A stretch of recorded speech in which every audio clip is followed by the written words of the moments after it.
Boss, ito po yung Sunpeed Triton natin na road bike, 16,200 with 6 freebies, glove tube machine guard, arm sleeve taillight.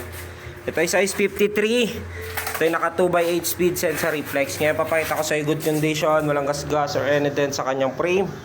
Ngayon papakita ko sa inyo yung nakatono. Yan, cassette type, then 8 speed. Yan, tinotono na po namin yan bago namin issue. 2x. Alay na rin kayo gulong sa likuran. Yan din dito sa harapan, walang halagang headset. Yan din yung kanyang crank. Bali mga i-remove ko, seat post pedal, drop bar, unahang gulong, quick release naman po yan para mabalot na. Mamaya po mag-update ako pag yan ay nakabalot na. Yan Sunpeed Triton, 16,200 with 6 freebies, glove tube machine guard, arm sleeve taillight. Boss, na order nyo, Sunpeed Triton, size 53. Okay, kung mapapansin nyo yan, nakabalot na maigi para maiwasan yung gas-gas. Naman na siya papunta sa inyo, remove lang kanyo na ang gulong, walang hangin yan. Drop bar, seat post, pedal, skiwer. Sama ko na rin po yung 6